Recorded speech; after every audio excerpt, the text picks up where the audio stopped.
देखो ये मायोप्टिक आई का कॉन्फ़िगरेशन मैंने बनाया। इसमें क्या होता है कि जो नियर पॉइंट होता है ना 25 सेंटीमीटर, वो मतलब सही विजन देता है, उसमें आदमी को देखने में कोई प्रॉब्लम नहीं होती नियरेस्ट पॉइंट को। पर यहाँ होता क्या यस है सर। कि जो ये नियर पॉइंट है भाई, यहाँ पे एक्यूरेट विजन है। पर जो फार पॉइंट है उसमें क्या होता है कि ब्लर्ड इमेज दिखाई देती है। तो जो डिफेक्ट है इसमें, वो डिफेक्ट इस तरह का है कि जो फारदेस्ट चीजें हैं वो रेटिना पे फोकस ना होकर वो रेटिना से पहले ही फोकस हो जाती हैं, तो इसलिए दूर की चीजें दिखाई नहीं देती। ठीक है।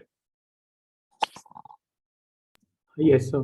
तो ये आदमी क्या कोशिश करता है कि जैसे मान लो कि नॉर्मली हम मतलब एक जनरल एग्जांपल ले लेते हैं कि जैसे क्लास में बच्चे बैठे हैं तो बोर्ड उन्हें दिखाई नहीं देता प्रॉपरली।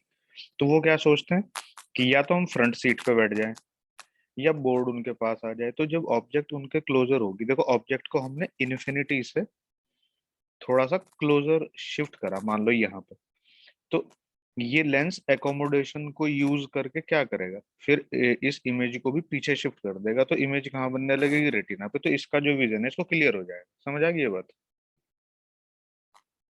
Yes sir. तो जो फार पॉइंट है वो इन्फिनिटी से थोड़ा पहले शिफ्ट हो जाता है। समझ गए? यस। तो न्यूमेरिकल में तुम्हें ध्यान रखना है कि एक्चुअल में हो क्या रहा है। जब तुम लेंसेज वगैरह से रिलेटेड कोई फिगर बनाओगे तो उसमें तुम्हें मतलब प्रॉब्लम करने में थोड़ा आसानी होगी। समझ गए? Yes sir. तो अब देखो इसको हमें दूर कैसे करना है भाई, जरा इसको भी देख लेते हैं एक बार।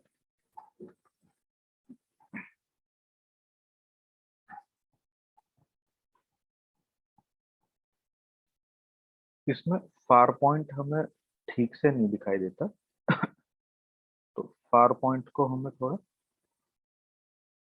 पास लाना पड़ता है।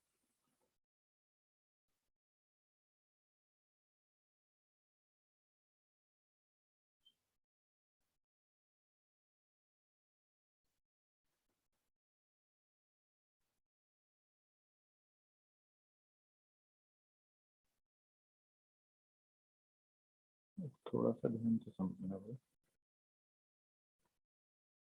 एक्चुअली में इसमें होता क्या है कि देखो, इसमें जो इन्फिनिटी की चीजें हैं वो तुम्हें दिखाई नहीं देती। समझ रहे हो ना? Yes sir. ऊपर कर दो। घुस ही नहीं रहा। हेलो?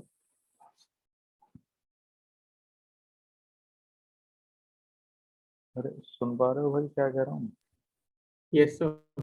मैं कह रहा हूँ कि इसमें तुम्हें जो फारदेस्ट पॉइंट की चीजें हैं वो तुम्हें दिखाई नहीं देती। ठीक? तो इन्फिनिटी की ऑब्जेक्ट जो है ये विजिबल नहीं है।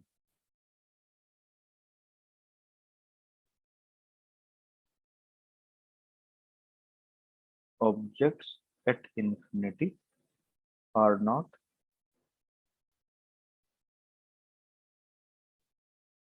Visible properly.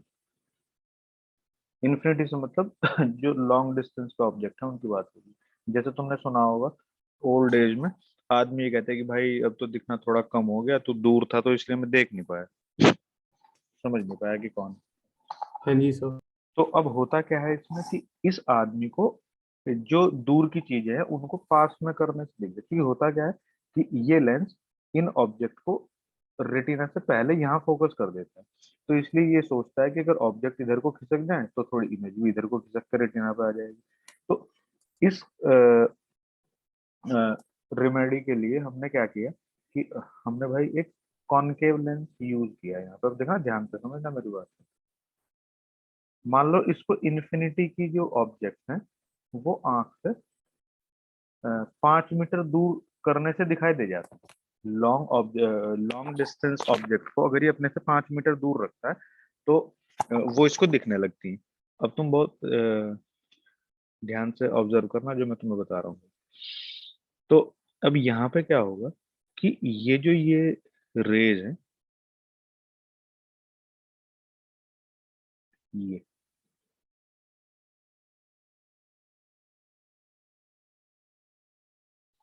जब इससे निकलेंगी कॉनकेव लेंस से, तो कॉनकेव लेंस से निकलने के बाद तो ये डाइवर्ज हो जाएंगे जैसे मैंने यहाँ दिखाया।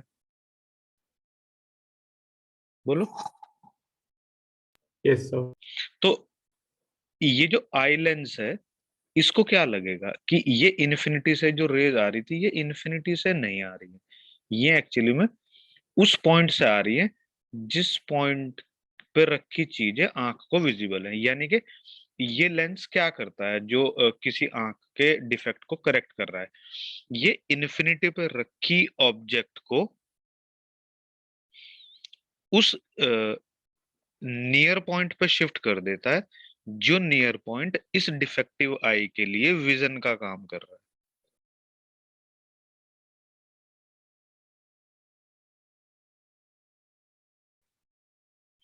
और ये फाइनली जब ये लेंस यहाँ पे पहुंच रही है, तो ये फिर इसने भाई यहाँ पे तो इसको शिफ्ट कर दिया, क्योंकि नियर पॉइंट पे रखी ऑब्जेक्ट को तो ये आई लेंस कहाँ शिफ्ट करता है, रेटिना पे। देखो यहाँ पे yes sir, ये दिखाई दे रहा है कि ये जो ब्लू डॉट है, ये रेटिना पे फोकस होता है। तो इन्फिनिटी पे रखी ऑब्जेक्ट अगर इस आंख को यहाँ पे दिखने लगे ब्लू डॉट पे, तो ऐसा इल्यूजन इस लेंस के लिए किसने क्रिएट कर दिया, इसके लिए कर दिया। हियर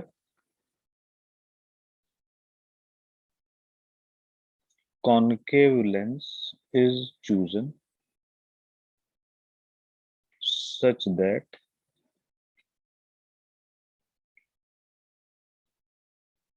objects at infinity, मतलब long distant objects are brought at near point of a myopic eye। मतलब इसमें तुम अगर ये लगा रहे हो 1/f equal to 1/v minus 1/u, concave के लिए फोकल लेंथ नेगेटिव, तुम्हें सेलेक्ट करनी है कितना यूज करना है। v आदमी का नियर पॉइंट हो गया, u इंफिनिटी हो गया, तो न्यूमेरिकल बन जाएंगे ना भाई इससे रिलेटेड। yes sir, बता दो भाई किसी को कोई प्रॉब्लम है तो यहाँ पे।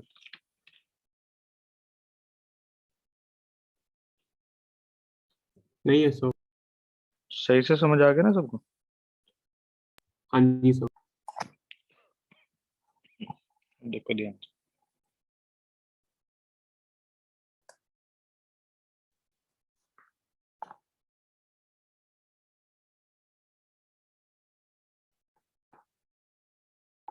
ये भाई फिर आगे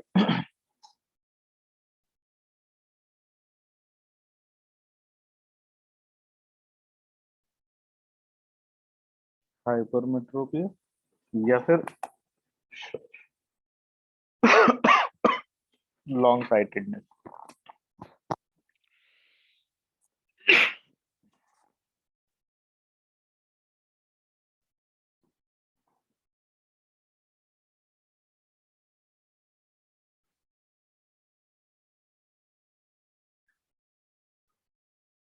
देखो क्या होता है,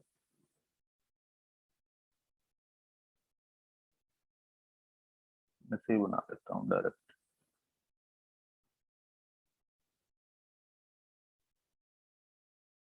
ये है, तो इसमें जो डिस्टेंट ऑब्जेक्ट है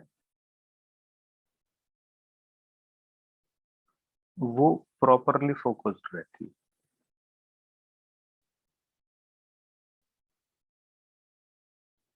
लॉन्ग साइटेडनेस मतलब दूर की चीजें तुम्हें दिखाई देती रहेंगी।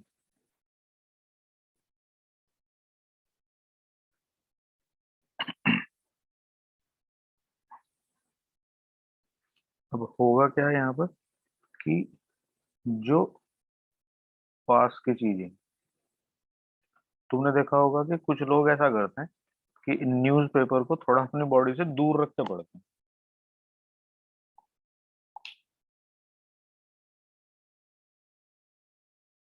Yes, sir. तो ये उन्हीं का ही किस्सा है। यहाँ क्या होता है कि ये जो ये नियर पॉइंट है,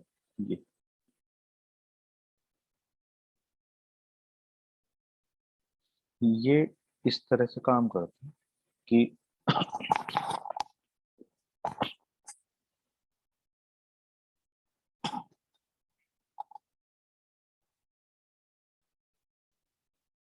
जो इमेज है वो रेटिना के पीछे बनने लगेगी, तो वहां दिखना तो कुछ है नहीं।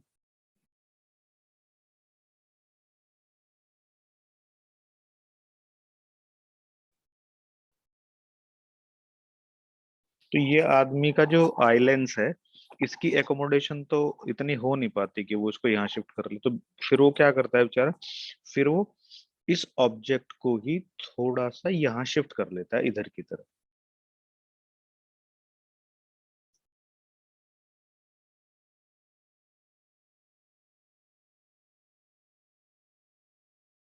न्यू शिफ्टेड पोजीशन है ऑफ ऑब्जेक्ट, ये यहाँ पे शिफ्टेड पोजीशन है ऑब्जेक्ट की, जिससे कि ये क्या करेंगे वैसे कि ये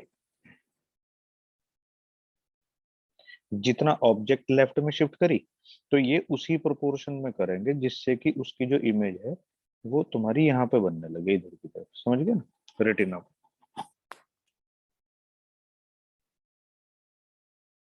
Yes, sir. तो ये है हाइपरमेट्रोपिया या फिर लॉन्ग साइटेड। इसमें हम क्या करेंगे कि इसमें भाई हम कॉन्वेक्स लेंस यूज कर रहे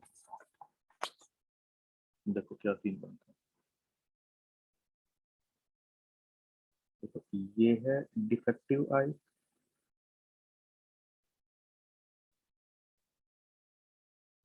इस डिफेक्टिव आई में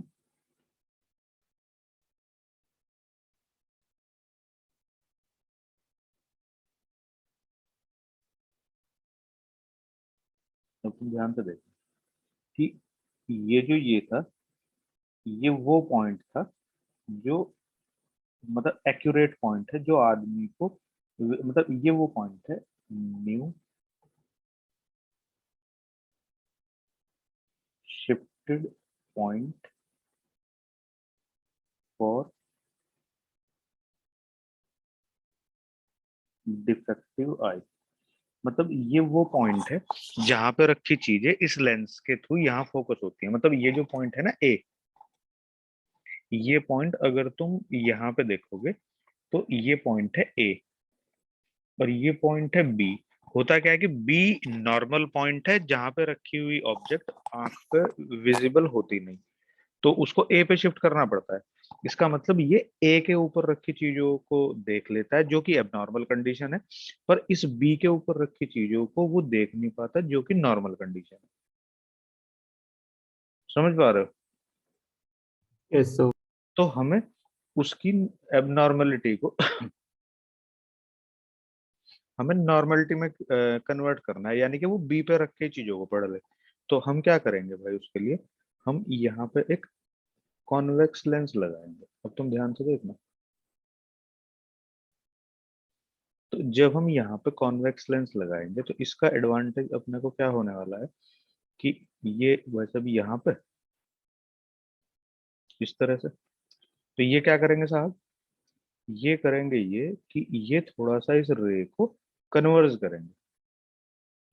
ठीक है ना? नहीं समझ आया?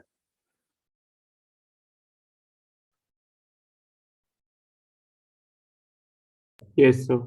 अब ये कितना कन्वर्ज करेंगे भाई साहब, जिससे कि जो जहां पे रखी ऑब्जेक्ट इनको विजिबल होती है, तो नॉर्मल पॉइंट का इल्यूजन ये लेंस वहां पे करते हैं। क्योंकि ए पे रखी चीजें तो इसको दिखाई दे जाती हैं, बी पे नॉर्मल आएगा विजन है, बी पे रखी चीजें इसको दिखती नहीं। तो बी पे रखी ऑब्जेक्ट को ये लेंस जो हमने ये लेंस हमने यूज किया है करेक्ट करने के लिए, ये है लेंस यूज्ड फॉर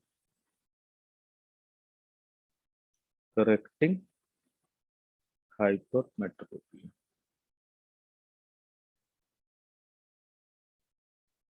तो अब ये क्या करेगा, अब तुम ये देखो कि इस आंख को ऐसा इल्यूजन हो रहा है कि ये जो ये रेज है ये वाली, ये कहाँ से आ रही है, ये बी से आ रही है, सॉरी ए से आ रही है जैसे कि, और ए पे Yes, रखी, sir. और अगर ए पे रखी ऑब्जेक्ट्स हैं तो उनको ये आई लेंस कहाँ पे फोकस करता है, देखो ए पे रखी ऑब्जेक्ट्स को ये कहाँ पे फोकस करता है, रेटिना पे. रेटिना पे। तो इसको ये जो ये रेज है, ये ब्लू रेज जो लग, इसको लग एक्चुअली में ये जा यहाँ से रही है, तुम देख रहे हो बी से, पर ये जो लेंस हमने इसके रास्ते में रख दिया, इसकी वजह से आंख को ऐसा इल्यूजन हो रहा है कि ये रेज कहाँ से आ रही है, ए से। इससे. तो ए पे जो ऑब्जेक्ट होती है उसको ये रेटिना पे फोकस कर देगा, तो भाई ये यहाँ पे फोकस होगी तो इसको विजन क्लियर हो जाएगा। बोलो नहीं Yes, सर। sir. तो यहाँ पे अगर हम देखेंगे तो यू इक्वल टू क्या होगा, distance of B.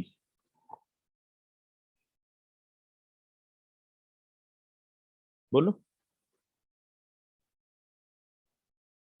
Yes, sir. और वी क्या होगा, near point for defective eye, मतलब उसका नियर पॉइंट बी से पीछे हट गया थोड़ा सा, और एफ तुम्हें कैलकुलेट करना है, तो बस लगा लेंगे भाई, ये 1/f equal to 1/v minus 1/v। बोलो अभी भी समझ नहीं आएगा। हम्म?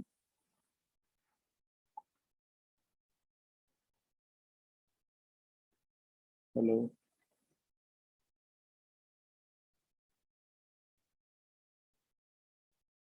Yes, sir. समझ गए तो सारी चीजें ठीक से नहीं। आ गई सर.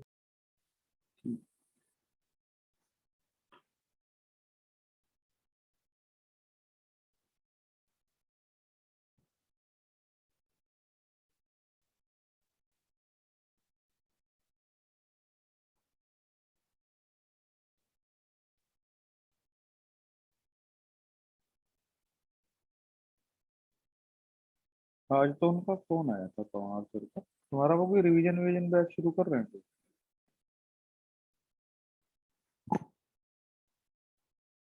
हमसे तो नहीं कहा सर.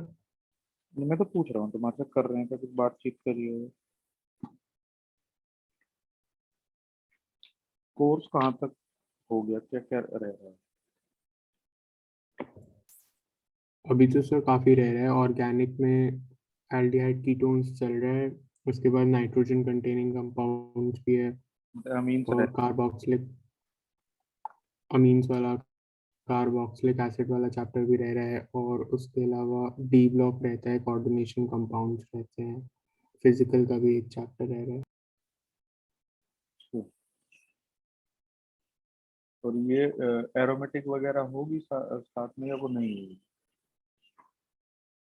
वो साथ ही साथ होती है, मतलब एलिफेटिक और एरोमेटिक को अलग अलग हिस्सों में डिवाइड नहीं किया जैसे अल्कोहल हो रहे थे तो साथ में फिनॉल भी उसी में हो गए थे. है, लेकिन हमने थोड़ा अलग तरीके से पढ़ा है इसलिए हमें वही लगी। हमने एलिफेटिक अलग से पढ़ाई थी सर, एरोमेटिक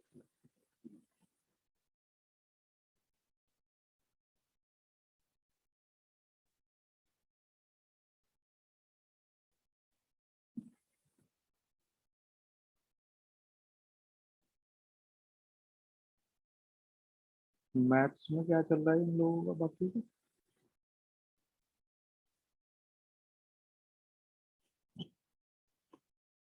तो डिफरेंशियल इक्वेशंस हो जाएगा दिन में कंप्लीट, उसके बाद वेक्टर 3D वाला यूनिट और प्रोबेबिलिटी रह जाएगी बस.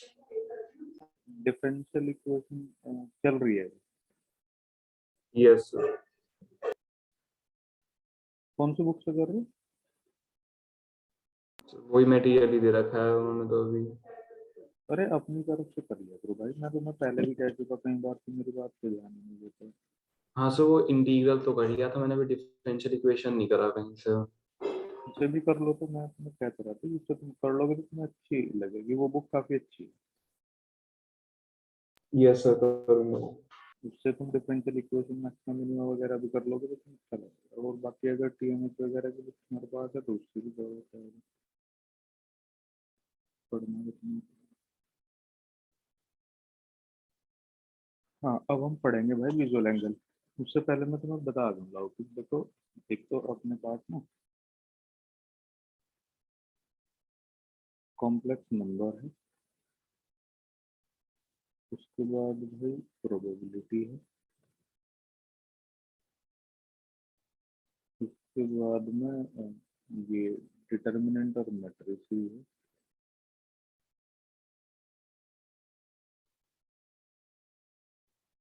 और कैलकुलस में कोई ऑप्शन नहीं है, ये तो कंप्लीट ही है। तो फिर इसमें ये वेक्टर थ्री वाला पार्ट भी है। मतलब ये आगे की एजुकेशन को कंटिन्यू करने के लिए काफी इम्पोर्टेंट है। तो तुम लोग कोशिश करो कि ये सारी चीजें तुम्हें ठीक से अच्छे से समझ आए, इनको सर रिवीजन। मैट्रिक्स डिटरमिनेंट्स के तो सवाल भी भर भर के आते हैं मेंस में। देखो मैं तुम्हें बता रहा हूँ कि ये मैट्रिसेस डिटरमिनेंट जो है ना, मतलब मैं तुम्हें बताता हूँ, एक बार मेरी बात ध्यान से सुनना। तो ऐसा भी हो सकता है शायद भाई अपनी जानकारी कम हो, मुझे यही नहीं लगता कि तुम ज्यादा तेज हो। देखो तुम ऐसा समझो कि जैसे डेटा साइंस के बारे में थोड़ा तुमने पढ़ा होगा, तो ऐसा समझो कि जैसे अपने पास में बहुत सारे पेजेस हैं, समझ रहे हो? Yes sir. मतलब सपोज करो तुम डेटा एनालाइज कर रहे हो ऐसे, और तुम्हारे पास बहुत सारी आइडेंटिकल डेटा है। मतलब जैसे कि अगर तुम्हारे पास एक कोई तुम्हारे पास कोई एक शीट है जो किसी पैटर्न में बनी हुई है। Yes sir. तो अब उसमें क्या होता है कि रोज रोज डेटा अपडेट होता है। Yes sir. जैसे मैं तुम्हें तुम्हारी उसके लिए दिखा देता हूँ, सेकंड रुको जरा।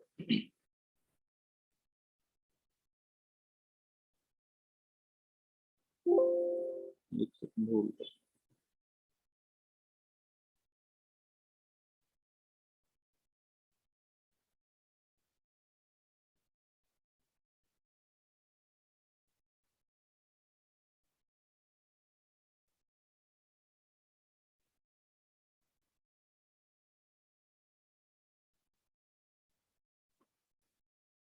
मतलब मैं तुम्हें वैसे ही एक एग्जांपल बता रहा हूँ कि ये इस तरह की चीजें भी होती है। देखो जैसे ये शीट्स हैं बहुत सारी, तो जैसे ये 9:15 की है, ये 9:20 की है, 9:25 की। तो इनमें होता क्या है कि अगर तुम इसका फॉर्मेट चेक करोगे देखो, तो इसका फॉर्मेट जो है, मतलब ये है जो तुम्हारे सामने है, समझ रहे हो? ये अब इसमें 9:15 और 9:25 की शीट में ये डिफरेंस है कि इसमें डेटा अपडेट होता रहता है, बस ये ऊपर की तरफ जो इनके कॉलम के नेम्स है ना, ये ऐसे ही रहते हैं। समझ पा रहे हो? दिख नहीं रहे सर वो। तो दिख नहीं रहे, तो एक सेकंड देखो।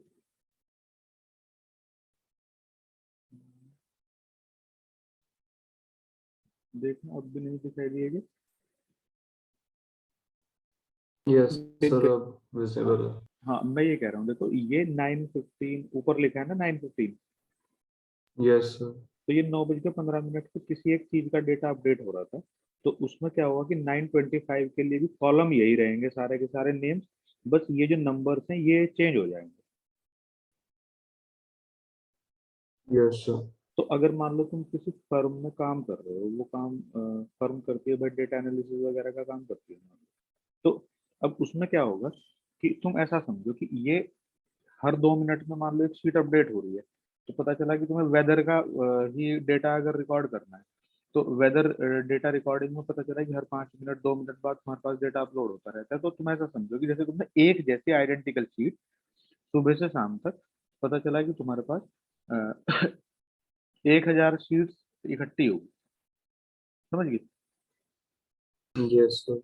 अब उसमें सिटी के नाम, टाइमिंग, और जो टेम्परेचर है, फिर ह्यूमिडिटी है, एयर फ्लो है, तो वो सारे कॉलम के नाम तो अलग अलग है ना, बस उसमें डेटा ही तो अलग अलग टाइम पे अलग अलग आएगा। हाँ सर, जो चीज मेजर हो रही है वो तो सेम ही है सब में। तो सेम ही है, पर उनमें बस रीडिंग अलग अलग है, बाकी उनका सबका फॉर्मेट एक ही है। तो तुमने क्या करा कि वो सारी की सारी 1000 शीट ऊपर नीचे रखी जैसे कि कोई तुम्हारी बुक तैयार होगी। Yes sir. तो वो डेटा तुम इमेजिन करो किस तरह का डेटा फॉर्मेट है, वो 3 डायमेंशनल डेटा है ना।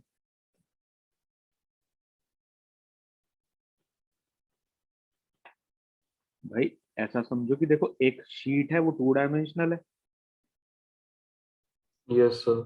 और ऐसी ऐसी बहुत सारी शीट नीचे बहुत तक, सारी हैं। नीचे तक पेनेट्रेटेड है, ये ऐसी पूरी की पूरी फाइल हो रखी, नहीं समझे बात में। Yes yes sir. सर। तो अब तुम ये देखो कि तुमने एक कैंची उठाई या तुमने कोई नाइफ उठाया शार्प बहुत, समझ गए, यस सर। और तुमने उस नाइफ को यहाँ पे ऐसे एक कट लगा दिया नीचे तक, टेबल तक, यहाँ तक नीचे तक। Yes sir. तो तुम ये बताओ तुम्हारे पास क्या चीज मिलेगी। एक कॉलम मिल जाएगा। तुम्हें एक कॉलम मिल जाएगा पूरा का पूरा। यस। वो इन 1000 शीट के लिए तुम्हारे पास एक कॉलम होगा, नहीं समझे मेरी बात। यस समझ सर। गया। तो ये 3 डायमेंशनल डेटा या 3 डायमेंशनल एरेज वगैरह की प्रोग्रामिंग में ये सारा का सारा डिटर्मिनेंट और मैट्रिसेस के ही जिम्मे है ये सब काम।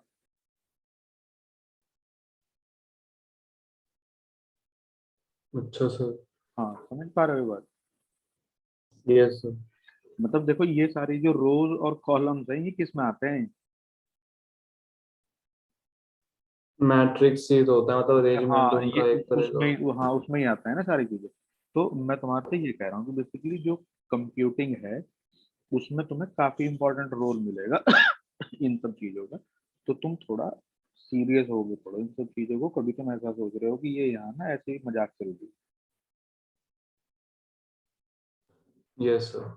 हाँ और प्रोबेबिलिटी वगैरह को भी थोड़ा ठीक से पढ़ना, क्योंकि अगर मैकेनिकल इंजीनियरिंग में तुम्हारा एडमिशन हो गया तो इसमें थर्मोडायनेमिक्स वगैरह का काफी रोल है, और थर्मोडायनेमिक्स में इस प्रोबेबिलिटी का भी काफी रोल है, समझ गए। ठीक है सर। हाँ और और भाई जो फिजिक्स है इसमें मैं तुम्हें कोई ऑप्शन नहीं दे सकता कि तुम्हारे पास ये इम्पोर्टेंट है और ये इम्पोर्टेंट नहीं है। ये इतना गंदा सब्जेक्ट है कि ये सारा ही इम्पोर्टेंट है, क्योंकि किसी भी इंजीनियरिंग ब्रांच को तुम उठाओ तो इसके बगैर आगे वो चलने को तैयार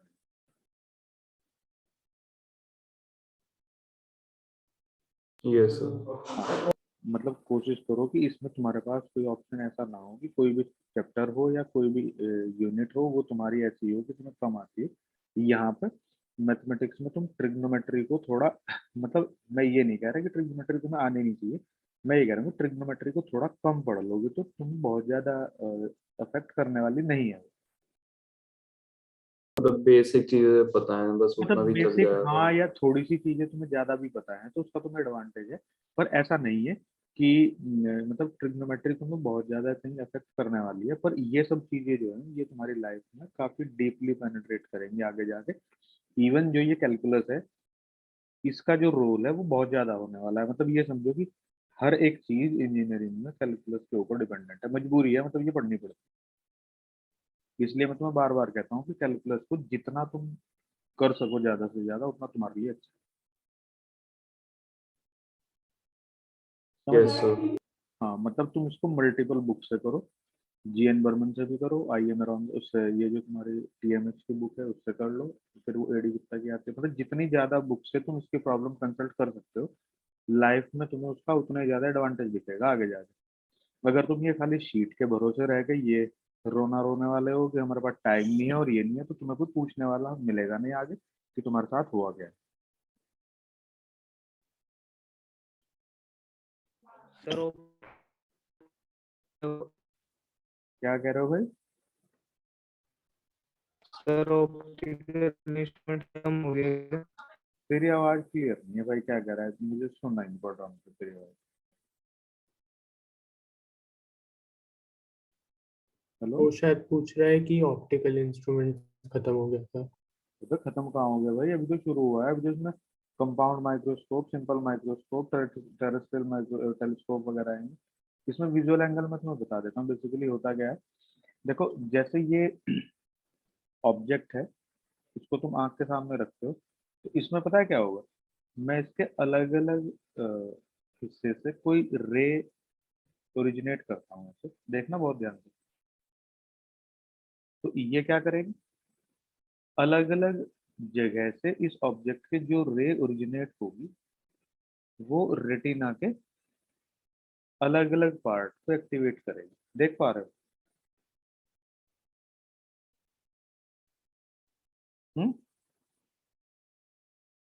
बोलो भाई। Yes sir. तो ये पार्ट रेटिना के इतने पार्ट को एक्टिवेट कर रही है, देख रहे हो? Yes sir.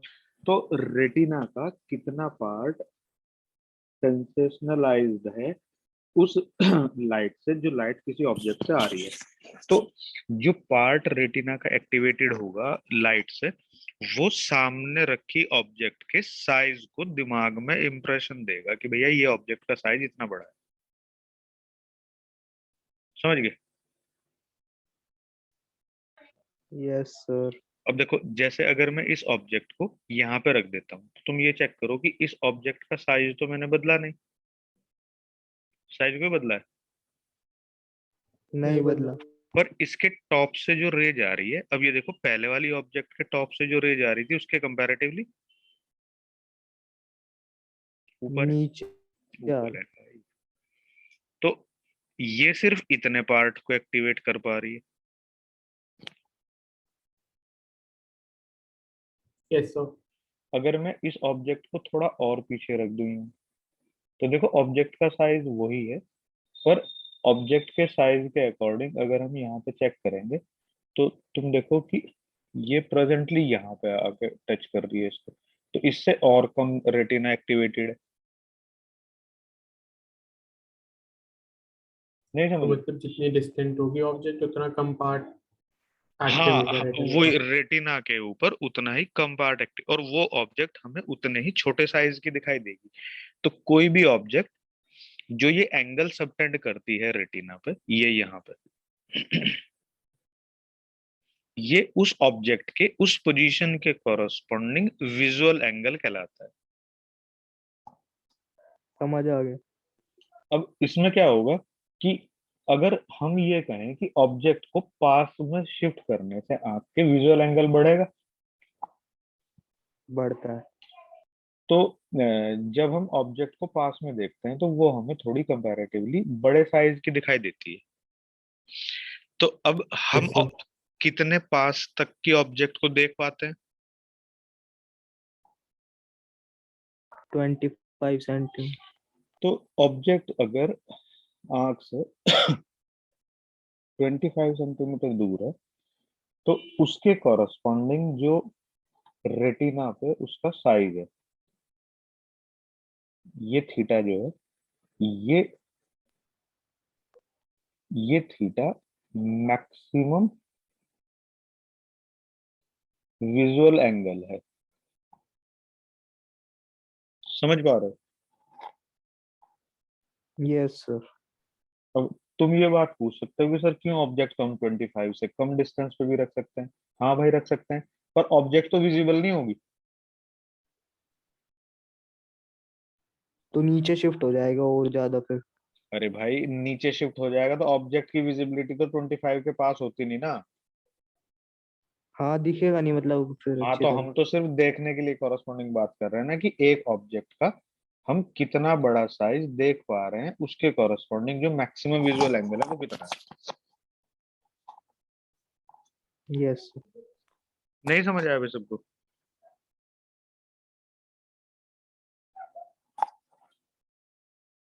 Hello? Yes sir. समझ आ गई ना ये बात?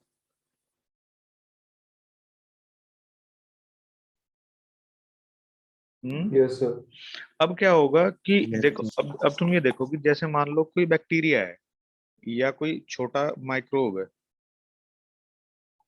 तो इसमें क्या होगा कि ये इतने छोटे साइज का है कि ये 25 सेंटीमीटर पर रखने से भी हमें बहुत ज्यादा बड़ा नहीं दिखाई देता। ठीक है? Yes sir. तो हम क्या करते हैं कि अपनी आंख और इस ऑब्जेक्ट के बीच में एक दूसरा लेंस लगाते हैं। वो लेंस क्या करेगा, इसको थोड़ा मैग्नीफाई करेगा, तो जो इमेज बनेगी उसको हम 25 सेंटीमीटर पे रख के देखेंगे, फिर ये देखेंगे कि अब ये एंगल नेकेड आई के कंपैरेटिवली कितने टाइम्स एनलार्ज्ड है। तो उसको हम कहते हैं हर एक ऑप्टिकल इंस्ट्रूमेंट के केस में मैग्निफिकेशन। सर एक बार फिर से बता दो। क्या चीज नहीं समझ आई ये बता दे एक बार। तो मतलब मैग्नीफाई मतलब माइक्रोस्कोप कर रहा है तो उसे ही कह रहे हैं क्या? भाई हम तो ये कह रहे हैं कि किसी भी ऑप्टिकल इंस्ट्रूमेंट की हेल्प से हमें विजुअल एंगल बढ़ाना है किसी ऑब्जेक्ट का। ठीक है सर। तो अनएडेड आई के कंपैरेटिवली एडेड आई का विजुअल एंगल कितने टाइम्स बड़ा है वही उसका मैग्निफिकेशन है। ठीक है सर। समझ आ गया ना मेरी बात, मैंने क्या कहा है? मतलब जैसे हमें कोई ऑब्जेक्ट अगर देखनी है तो वो ऑब्जेक्ट अगर 25 सेंटीमीटर दूर रखने से एक विजुअल एंगल दे रही है, मान लो वो विजुअल एंगल अल्फा है, ठीक है। हाँ सर। अब उस ऑब्जेक्ट को हमने देखा कि ये अल्फा बहुत छोटा है, भैया वो तो बहुत छोटे साइज की थी, दिखाई नहीं दे रही थी। तो हमने क्या करा, एक ऑप्टिकल इंस्ट्रूमेंट लगाया, उस ऑप्टिकल इंस्ट्रूमेंट से हमने उसकी एक इमेज बनाई एनलार्ज। वो एनलार्ज इमेज को फिर हमने अपनी आई से देखा, तो अब हमें एक नया एंगल मिलेगा ना, जो चूंकि उस ऑब्जेक्ट के लिए एंगल अल्फा है, तो इस ऑब्जेक्ट को हमने मैग्नीफाई किया लेंस से, उस लेंस से जो इमेज बनी वो अपने लिए ऑब्जेक्ट है। अब उस ऑब्जेक्ट को हम देखेंगे तो एक नया विजुअल एंगल मिलेगा बीटा। Yes sir. हाँ जी सर। तो बीटा अल्फा के कंपैरेटिवली कितने टाइम्स एनलार्ज्ड है वो एक्चुअली में मैग्निफिकेशन है। समझ गए? Beta upon alpha basically. हाँ। अब यहाँ पे हम देख रहे हैं कि अपने को ना ऑब्जेक्ट विजिबल होती है 25 सेंटीमीटर से इन्फिनिटी के बीच में। Yes sir. तो हम ऑब्जेक्ट को जब विजुअलाइज करते हैं तो हम बेसिकली इसी फॉर्मेट पे करते हैं कि कितने साइज को हमें देखना है, तो इससे बड़ा और इससे छोटा हमें विजुअल एंगल मिलेगा नहीं, तो हम ये देख लेंगे कि इनके बीच में जो सुटेबल साइज होगा वो हम कैप्चर कर लेंगे। ठीक है सर। ठीक है भाई, तो कल तुम इसे थोड़ा सा कंपाउंड माइक्रोस्कोप और ये सिंपल माइक्रोस्कोप वगैरह एक बार इसके नोट्स बना के एक बार ठीक से तैयार कर लेना। हो सकता है टेलीस्कोप तक भी बना लो, फिर मैं कल एक्सप्लेन करूँ। पीछे ओके कोई ठीक है सर। सर। पीछे कोई डाउट होगा तो बता देना। No sir.